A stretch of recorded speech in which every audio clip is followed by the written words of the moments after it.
भारत माता की, भारत माता की, भारत माता की।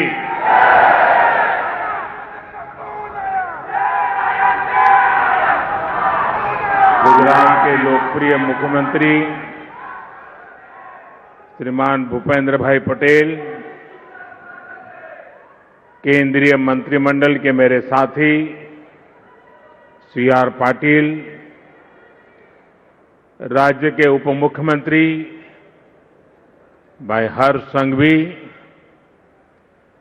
गुजरात भाजपा के अध्यक्ष जगदीश विश्वकर्मा जी, उपस्थित अन्य मंत्रीगण, जनप्रतिनिधिगण और यहां उपस्थित सूरत के मेरे प्यारे भाइयों और बहनों,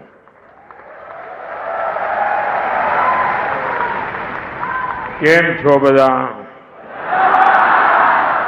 અને આપણું સુરત મજામાં ને? તું શું લઈ આવ્યો છો ભાઈ?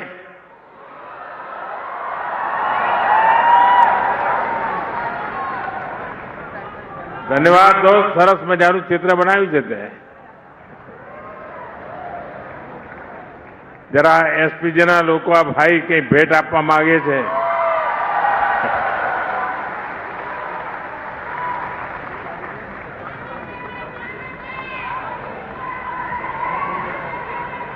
थैंक यू भैया, हमारी टीम ने आपी दो.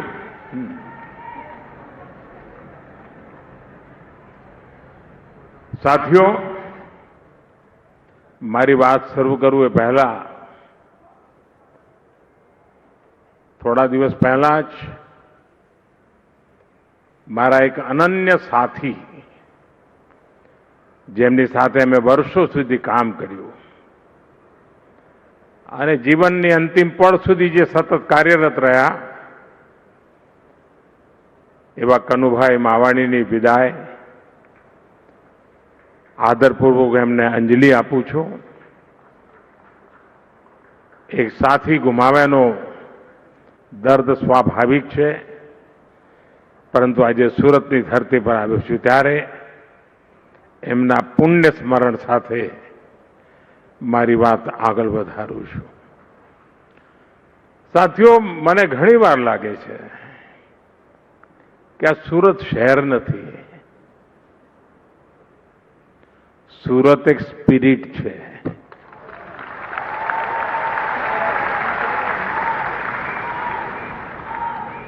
અને આ સ્પિરિટ હોય તો જ પર્યાવરણ દિવસે પ્રત્યેક પરિવારને જોડીને આવા 15,000 પર્યાવરણને સમર્પિત આવા સરસ મજાના પોસ્ટર બનાવીને લોકો લાવ્યા.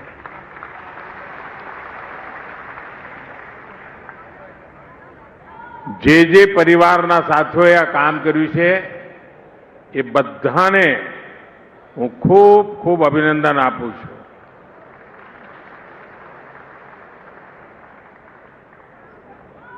કારણ કે જ્યારે એમણે આ વિચાર કર્યો હશે ને એટલે એમનું મન હવે આ પર્યાવરણની રક્ષા માટે લાગ્યું હશે. અને આપણા કાઠિયાવાડના ઘણા ભાઈઓ એ સુરતમાં રહે છે અને ત્યાં એમની ખેતી છે. તો મારો એમને આગ્રહ છે કે પર્યાવરણના એક કામના ભાગરૂપે ખેતર બચાવો એ અભિયાનમાં જોડાઈએ.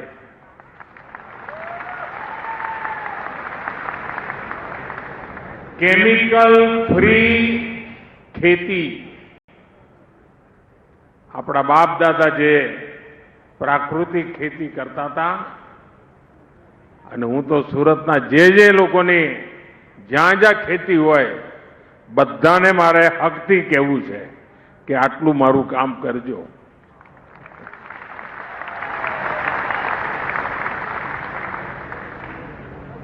સાથીઓ, અહીંયા બધાએ મારું સ્વાગત કર્યું,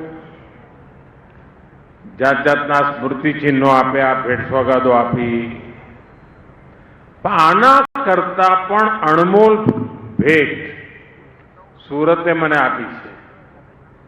આનાથી પણ અનેક મૂલ્યવાન સુરતનો કચરો મને ભેટ આપ્યો છે. 1 લાખ લોકોએ 5 દિવસ સફાઈનું અભિયાન ચલાવ્યું. મારે માટે આ મોટામાં મોટી સોગાત છે અને આ 1 લાખ લોકોનો અને આખા સુરતનો હૃદયથી આભાર માનું છું. ભૂપેન્દ્ર કેવો પ્રધાનમંત્રી છે, સ્વાગતમાં કચરો મળે એનો ગૌરવ કરી રહ્યો છે. કારણ મારે સ્વચ્છતા એને સંસ્કાર બનાવવાના છે.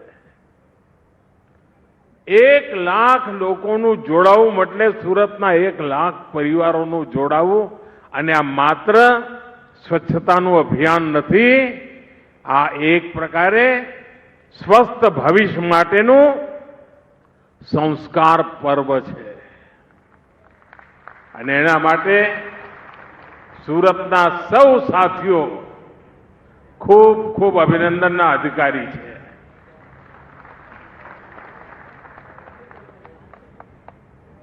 साथियों,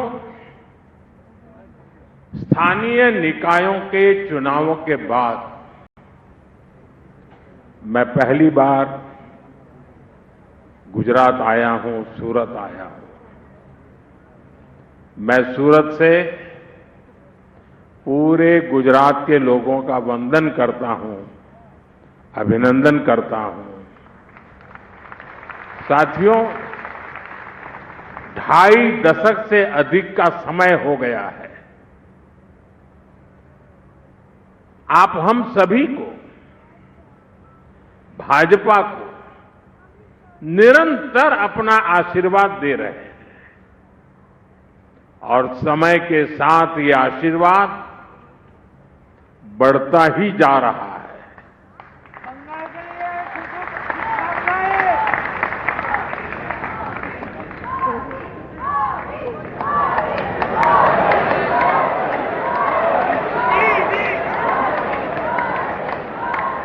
देखिए, एक बेटी आप सबको खींच के ले गई.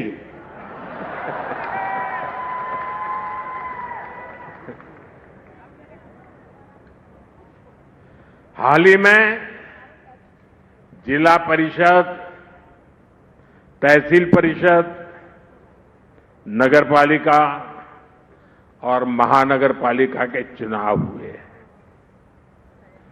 इनमें गुजरात के लोगों ने भाजपा को इतना समर्थन दिया कि पुराने सारे रिकॉर्ड टूट गए.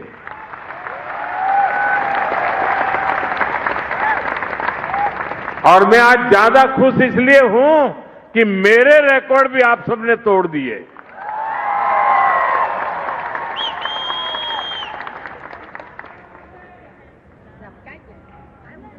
मैं राजनीति में बहुत देर से आया था. शायद 87 में मैं पॉलिटिक्स में आया और उसके बाद पहला चुनाव था सूरत, अहमदाबाद कॉरपोरेशन वगैरह का.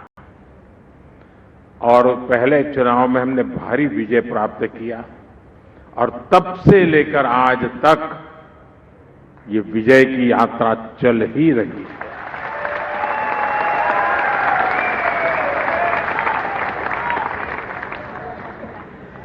दुनिया के लोकतांत्रिक समाज में ऐसा कम ही देखने को मिलता है. किसी भी दल को इतने लंबे समय तक जनता जनार्दन के आशीर्वाद मिले और सेवा का अवसर मिलना, ये बहुत बड़ी बात है. साथियों, यहां सूरत और नवसारी के अनेक चुने हुए जनप्रतिनिधि भी आए हुए हैं. मैं आप सभी को भी बहुत बहुत शुभकामनाएं देता हूं. हम सभी को हमेशा याद रखना है, गुजरात की जनता ने हमारे सेवा भाव को अपना समर्थन दिया है. ये प्रचंड विजय सेवा के इस मिशन को और विस्तार देने के लिए है। हम सभी को अब और भी अधिक परिश्रम करना है। हमारा संकल्प विकसित गुजरात, विकसित भारत, इस संकल्प को सिद्ध करना सेवा के भाव से समर्पित होकर के करना है। जब मैं कहता हूं सूरत एक शहर नहीं, सूरत एक स्पिरिट है, इसके पीछे मेरा कन्विक्शन है। आप कल्पना कर सकते पूरे हिंदुस्तान में जो शहर लगातार स्वच्छता के अवार्ड प्राप्त करता हो, स्वाभाविक उसको मन कर जाएगा यार बहुत हो गया, इतने अवार्ड ले लिए, अब क्या करना है। लेकिन सूरत ऐसा नहीं कर रहा है। वो आज भी सफाई के अभियान को प्राथमिकता देता है। तब मैं कहता हूं सूरत शहर नहीं, सूरत एक स्पिरिट है। साथियों, ये जो हमारा संकल्प है विकसित भारत का, विकसित गुजरात का, ये संकल्प देश के गांव, हर जिले, हर शहर को हम जब विकसित करेंगे तभी सिद्ध होने वाला है। और इसलिए सभी चुने हुए भाजपा जनप्रतिनिधियों की भूमिका बहुत बड़ी है। साथियों, आज का दिन एक और सुखद संयोग का है। आज 5 जून पर्यावरण दिवस है और पर्यावरण दिवस के इस अवसर पर मैं देश के सबसे स्वच्छ शहरों में से एक सूरत में हूं।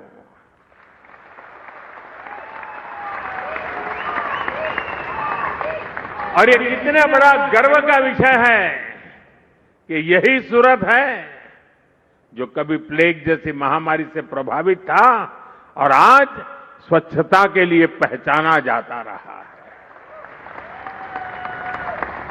इसलिए बीते 2.5 दशक से निरंतर प्रयास किए गए हैं। इसमें सूरत के सभी लोग, अधिकारी, कर्मचारी, जनप्रतिनिधि, सबका योगदान।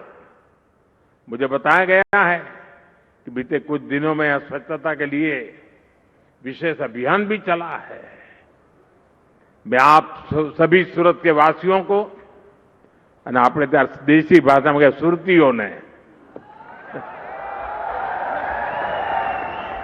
मारा वाला सुरतीयों ने खूब खूब अभिनंदन।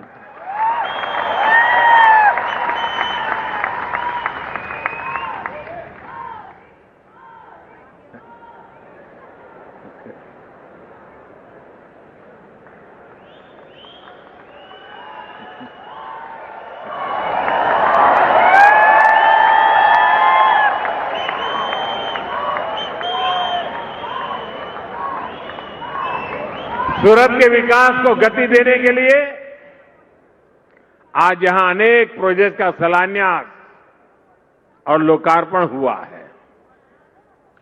मैं आप सभी को इन प्रोजेक्ट के लिए बहुत बहुत बधाई देता हूं। साथियों, दुनिया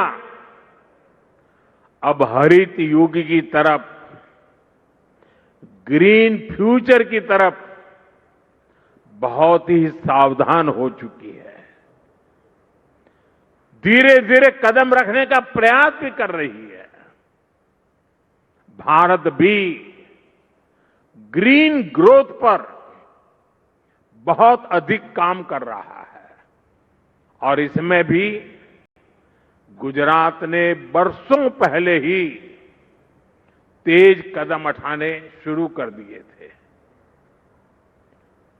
गुजरात राज्य है जिसने इस शताब्दी के प्रारंभ में ही सरकार में क्लाइमेट चेंज का अलग डिपार्टमेंट बनाया था, एक अलग डिपार्टमेंट बनाया था। ऐसी व्यवस्था बनाने वाला गुजरात देश का पहला राज्य था। और जैसा अभी मुख्यमंत्री जी ने जिसका वर्णन किया, गुजरात के अपने पाटण के चारण का गांव में भारत का पहला सोलर पार्क भी बनाया गया था। और एक प्रकार से उस समय तो वो तीर्थ क्षेत्र बन गया था, लोग देखने आते थे कि इतना दूर दूर तक दिखाई दे इतना बड़ा सोलर प्लांट। साथियों, गुजरात में उस समय आप सभी ने जो किया उसने पूरे देश को प्रेरणा दी है। आज भारत प्रकृति के साथ प्रगति का मंत्र लेकर विकास कर रहा है। इकोनॉमी भी, इकोलॉजी भी। और साथियों, सूरत में तो ये प्रत्यक्ष दिखता है।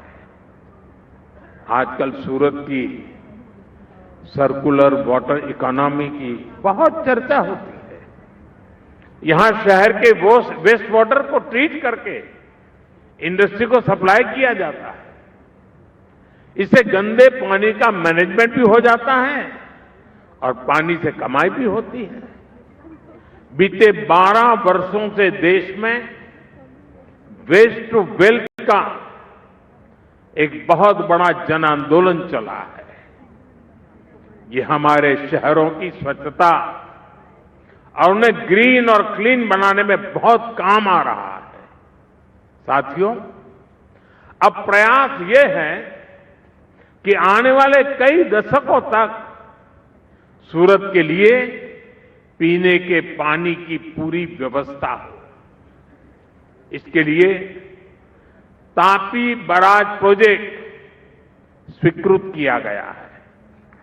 इसके अलावा वाटर मैनेजमेंट और वाटर ड्रेनेज भी सरकार की बहुत बड़ी प्राथमिकता है। आज भी यहां ऐसे अनेक प्रोजेक्ट का लोकार्पण हुआ है। साथियों, सूरत सिर्फ स्वच्छता और सर्कुलर इकोनॉमी तक ही सीमित नहीं है, बल्कि ग्रीन ग्रोथ के दूसरे माध्यमों का भी अभूतपूर्व गति से विस्तार हो रहा है। अब जैसे इलेक्ट्रिक मोबिलिटी है, सूरत ऐसी व्यवस्था बनाने में जुटा है जहां सड़कों पर चलने वाली सारी बसें इलेक्ट्रिक होगी। साथ ही यहां सूरत मेट्रो का भी विस्तार हो रहा है। ये सारे कदम हरित शहर के रूप में सूरत की पहचान को और सशक्त करेंगे। और हां, आने वाले समय में Hazira industrial area green steel के उत्पादन के लिए भी जाना जाएगा। यानी स्टील के प्रोडक्शन में ग्रीन एनर्जी का इस्तेमाल होगा। साथियों, आज दुनिया अभूतपूर्व चुनौतियों के दौर से गुजर रही है। कुछ समय पहले मैंने कहा था कि ये दशक दुनिया के लिए आपदा का दशक सिद्ध हो रहा है। हमने बीते समय में एक के बाद एक वैश्विक आपदाएं देखी है। पहले बहुत बड़ा कोरोना का संकट आया, फिर जगह जगह युद्ध शुरू हो गए, और इतना बड़ा ऊर्जा संकट, इसने पूरी दुनिया को अस्त व्यस्त कर दिया है। दुनिया भर में पेट्रोल की कीमतों में लगातार उतार चढ़ाव हो रहा है। गैस की सप्लाई चेन ध्वस्त हो रही है। लेकिन भाइयों बहनों, मुझे बहुत संतोष है कि 140 करोड़ भारतीयों के साझा प्रयासों से देश ऐसे हर संकट का मजबूती से मुकाबला कर रहा है। इस लड़ाई में आप मेरे साथ है ना? આપણે આ લડાઈ પણ જીતવી છે ને? और साथियों, इसमें भी गुजरात की बहुत बड़ी भूमिका है। बीते वर्षों में गुजरात ने रिफाइनिंग के क्षेत्र में सोलर और विंड पावर के क्षेत्र में अपना जो सामर्थ्य बढ़ाया है वो देश के बहुत काम आ रहा है। आज भारत की रिन्यूएबल कैपेसिटी 250 गीगावाट है। हमारे देश में कभी मेगावाट से आगे सोचा ही नहीं जाता था। आज गीगावाट की चर्चा हो रही है और इसमें 50 गीगावाट का योगदान अकेले गुजरात का है। 250 गीगावाट में 50 गीगावाट आप सबकी ताकत है ये। यानी देश की ग्रीन एनर्जी का 5वां हिस्सा अकेला गुजरात प्रोड्यूस करता है। सौर ऊर्जा के उत्पादन में गुजरात ने प्रशंसनीय काम किया है और अब जब देश ग्रीन हाइड्रोजन और ग्रीन अमोनिया जैसे क्षेत्रों में काम कर रहा है तो इसमें भी गुजरात का रोल बहुत बड़ा होने वाला है। साथियों, ये जो वैश्विक संकट चल रहा है ये दिखाता है कि एनर्जी के मामले में आत्मनिर्भरता कितनी जरूरी है और बीते 12 वर्षों में देश ने जो कैपेसिटी तैयार की है उसका कितना बड़ा महत्व है। एक तरफ हमने दुनिया के अलग अलग हिस्सों से तेल और गैस की आपूर्ति सुनिश्चित की, दूसरी तरफ हमने रिन्यूएबल एनर्जी में ऐतिहासिक निवेश बढ़ाया। 12 वर्ष पहले भारत में सौर ऊर्जा का उत्पादन नाम मात्र का था। आज हम दुनिया के टॉप 5 देशों में से एक हैं, 5 देशों में से एक हैं।